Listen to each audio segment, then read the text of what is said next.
या देवी सर्वभूतेषु शक्तिरूपेण संस्थिता नमस्तस्यै नमस्तस्यै नमस्तस्यै नमो नमः। ओम दुम दुर्गाय नमः। स्वागत है आप सभी का हमारे चैनल पर।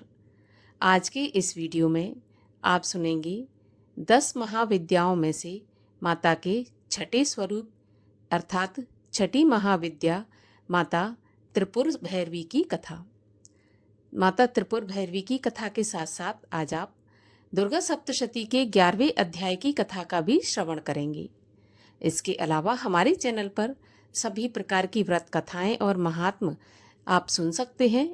इसके लिए आपको हमारे चैनल को सब्सक्राइब करके बेल आइकन पर क्लिक करना है और अगर आज की वीडियो अच्छी लगे तो लाइक अवश्य करिए, क्योंकि आपके लाइक से ही हमें पता चलता है कि आपको हमारा वीडियो पसंद आ रहा है। और अगर वीडियो अच्छा लगे तो शेयर करें, साथ ही कमेंट में जय माता दी अवश्य लिखें। तो चलिए अब सुनते हैं माता त्रिपुर भैरवी की कथा। देवी भागवत के अनुसार माता पार्वती की 10 महाविद्याओं में से छठी शक्ति के रूप में माता त्रिपुर भैरवी को माना जाता है। धार्मिक ग्रंथों में त्रिपुर का अर्थ त्रिलोक यानी तीनों लोकों से संबंधित माना गया है और भैरवी का संबंध काल भैरव से है, जो कि त्रिलोक में भय और पाप के नाश के लिए देवी त्रिपुर भैरवी स्थापित हैं।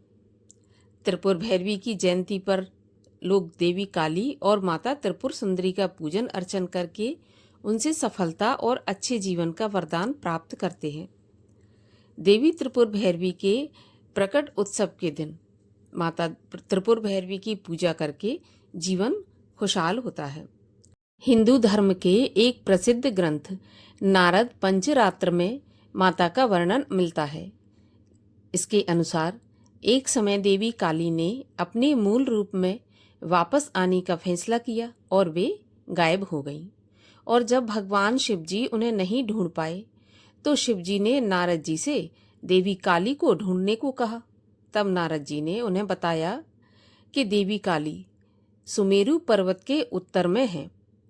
तो भगवान शिव ने देवी के पास विवाह का प्रस्ताव लेकर नारद जी को भेजा। उनका प्रस्ताव सुनकर देवी क्रोधित हो गईं और क्रोध के समय ही उनके शरीर से एक षोडशी विग्रह प्रकट हुआ। इस देवी के उग्र स्वरूप की कांति हजारों सूर्य के समान है, अतः उनके छाया विग्रह से प्रकट हुई देवी को त्रिपुर भैरवी के नाम से जाना जाता है और इस तरह से त्रिपुर भैरवी का प्राकट्य हुआ। बोलिए माता त्रिपुर भैरवी की जय। और आइए अब सुनते हैं दुर्गा सप्तशती के 11वें अध्याय का पाठ हिंदी में।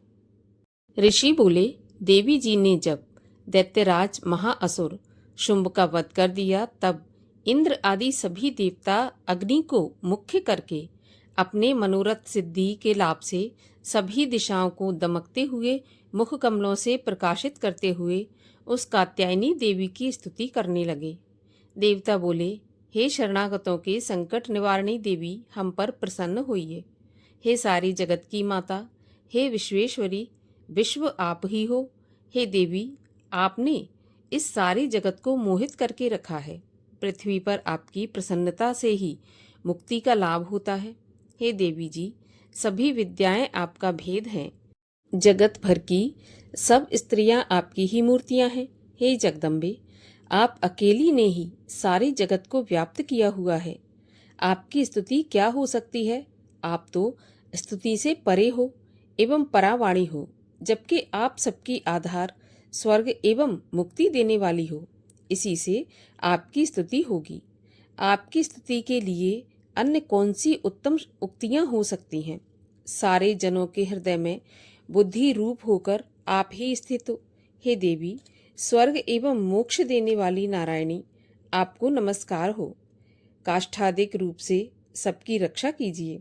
हे देवी, आप चर अचर की स्वामिनी हो। आप ही एकमात्र जगत का आधार हो। पृथ्वी स्वरूप में विराज रही हो। हे देवी जी, आपका पराक्रम अलंघनीय है। आप ही ज्वल स्वरूप में स्थित होकर इस सारे विश्व को तृप्त कर रही हो। अनंत पराक्रम वाली आप ही वैष्णवी शक्ति हो। विश्व भर में परम बीज माया विश्व का उपसंहार करने में समर्थ हे नारायणी देवी, आपको नमस्कार हो। हे देवी, आप सभी मंगलों को देने वाली मंगला, सभी अर्थों को सिद्ध कराने वाली शिवा हो। शरणागत रक्षक आप ही हो, तीनों नेत्रों वाली हो। हे नारायणी, आपको नमस्कार हो। आप ही सृष्टि, स्थिति एवं संहार करने में सनातनी शक्ति स्वरूप हो। आप गुणमयी एवं गुणों का आधार हो। हे नारायणी देवी, आपको नमस्कार हो। शरण में आए हुए दीन दुखियों की रक्षा करने में संलग्न, सबके संकट निवारण करने वाली, आपको नमस्कार हो।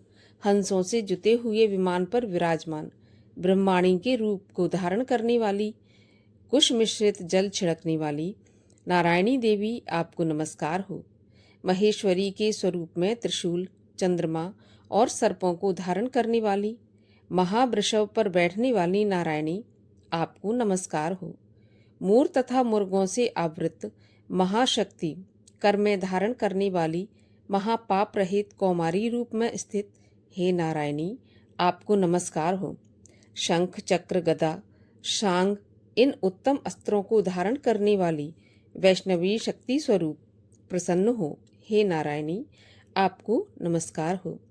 हाथ में भयंकर चक्र धारण किए, दाढ़ों पर पृथ्वी को उठाए हुए वराह रूप धारणी, हे शिवे नारायणी, आपको नमस्कार हो।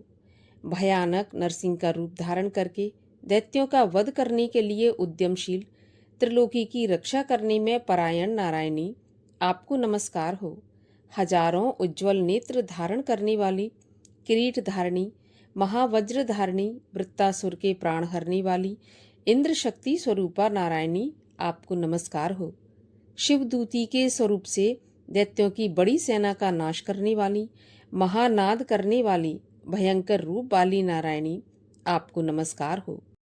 भयानक दाढ़ों से भयानक मुख वाली, मुंड मालाओं से शोभायमान, मुंडों का मंथन करने वाली चामुंडा नारायणी, आपको नमस्कार हो। लक्ष्मी, लज्जा, महाविद्या, श्रद्धा, पुष्टि, स्वधा, ध्रुवा, महारात्रि, महाअविद्या रूपा, हे नारायणी, आपको नमस्कार हो। मेधा, सरस्वती, वरा, ऐश्वर्य रूपा, पार्वती, महाकाली, संयमशीला, सर्वस्वामिनी, हे नारायणी, आपको नमस्कार हो। सर्व ईश्वरी, सभी शक्तियों से संपन्न, हे दुर्गा देवी, हमारी भयों से रक्षा करो। हे देवी, आपको नमस्कार हो। यह आपका मुख 3 नेत्रों से भूषित और सुंदर है, हमारी सभी भयों से रक्षा करो। हे कात्यायनी, आपको नमस्कार हो। हे भद्रकाली, सभी दैत्यों का नाश करने वाली, भड़कती हुई अग्नि की ज्वालाओं से महाभयानक आपका त्रिशूल हमारी भय से रक्षा करें, आपको नमस्कार हो। हे देवी, शब्द द्वारा सारी जगत को व्याप्त करके जो दैत्यों का तेज हनन कर देता है, वह आपका घंटा जैसे माता अपने पुत्रों को पापों से बचाती है, वैसे ही हमारी रक्षा करे। हे चंडिके, आपके सुंदर हाथों की तलवार जो असुरों के खून और चर्बी से लथपथ हो रही है, वह हमारा मंगल करे। हम आपको प्रणाम करते हैं। हे देवी, जब आप प्रसन्न होती हो तो सभी रोगों को नष्ट कर देती हो, क्रोध करने पर सभी मनोरथ एवं कामनाएं नाश करती हो। आपके आश्रित पुरुषों पर कोई संकट नहीं आता, अपितु आपके आश्रित पुरुष दूसरों को भी आश्रय देते हैं। हे देवी, आपने जो आज धर्म द्वेषी महादैत्यों का नाश किया है, वह अपने स्वरूपों को अनेक शक्ति रूपों में विभक्त करके किया है। हे अंबिके, आपके सिवाय और कौन दूसरा ऐसा कर सकता है। विद्याओं में, विचारों के दीपक रूप शास्त्रों में, वेद वाक्यों में आपके सिवा और किसका वर्णन आता है, और न आपके सिवा कोई दूसरी शक्ति है जो इस विश्व को अज्ञान रूपी भयानक अंधकार से पूर्ण ममता रूपी गड्ढे में खूब भटका रही है। जहाँ राक्षस हों, विष वाले सर्प हों, जहाँ शत्रु हों, जहाँ पर डाकुओं का दल जाए, वन में आग लग रही हो, एवं समुद्र के मध्य में जहाँ कहीं उपस्थित होकर आप विश्व की रक्षा कर लेती हो। हे विश्वेश्वरी, आप विश्व की रक्षा करती हो, विश्व रूप होकर विश्व को धारण करती हो। आप विश्वेश्वर से वंदनीय हो। जो पुरुष आपको प्रणाम करते हैं वे विश्व के आश्रय हो जाते हैं। हे देवी, जिस प्रकार इस समय दैत्यों के वध से तुरंत हमारी रक्षा कर ली, इसी प्रकार नित्य हमें शत्रुओं के भय से बचाइए, प्रसन्न होइए और जल्दी से सारे जगत के पाप नष्ट करिए। पापों से उत्पन्न महामारी आदि उपद्रव भी दूर हों। हे देवी, विश्व भर में दुख दूर करने वाली, प्रणाम करने वाले हम पर प्रसन्न होइए। तीनों लोकों के निवासियों से स्तुति की गई मातेश्वरी, सब लोकों के निवासियों से स्तुति की गई मातेश्वरी, सब लोकों को वरदान दीजिए। देवी बोली, हे देवगण, मैं वरदान देने को तैयार हूँ, मन चाहा वर मांग लो। संसार का उपकारक वर मैं अवश्य देती हूँ। तब देवता बोले, हे मातेश्वरी, आप त्रिलोकी की समस्त बाधाएं शांत करें और इसी प्रकार हमारे शत्रुओं का भी नाश करती रहें।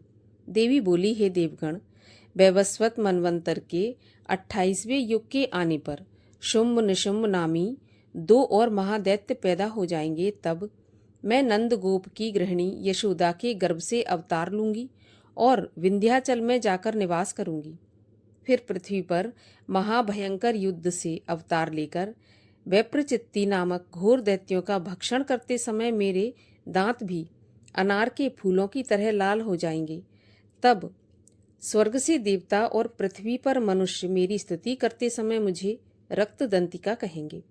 उसके अनंतर जब पृथ्वी पर 100 वर्षा नहीं होगी, पानी नहीं मिलेगा, तब मुनिजन मेरी स्तुति करेंगे। उस समय मैं अयोनिजा प्रकट होंगी। मैं 100 नेत्रों द्वारा उन मुनियों को देखूंगी। तब मनुष्य मेरा शताक्षी नाम से कीर्तन करेंगे। हे देवगण, उस समय सारे संसार को जब तक वर्षा नहीं होती तब तक मैं अपने शरीर से उत्पन्न शाकों द्वारा पालूंगी और पृथ्वी पर शाकंभरी के नाम से विख्यात हो जाऊंगी। वहां पर मैं एक दुर्गम नाम के दैत्य का वध करूंगी। फिर मेरा नाम दुर्गा देवी विख्यात होगा। फिर जब मैं भयानक रूप धारण करके हिमालय पर रहने वाले राक्षसों का मुनियों की रक्षा के लिए भक्षण करूंगी, उसी समय सभी मुनि भक्ति भाव से नम्र होकर मेरी स्तुति करेंगे। तब मेरा नाम भीमा देवी के नाम से विख्यात होगा।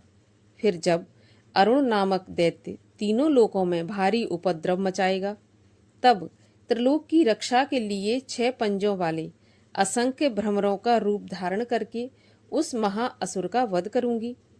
उस समय लोग भ्रामरी कहकर मेरी स्तुति करेंगे और मेरी पूजा करेंगे। इसी प्रकार जब जब भी लोकों में दैत्यों द्वारा बाधाएं उपस्थित होंगी, तब तब मैं अवतार लेकर शत्रुओं का नाश करूंगी। इस प्रकार 11वें अध्याय का समापन होता है। अगर आपको कथा अच्छी लगी हो तो लाइक अवश्य कर दीजिए और चैनल को सब्सक्राइब करके बेल आइकन पर क्लिक कर लीजिए।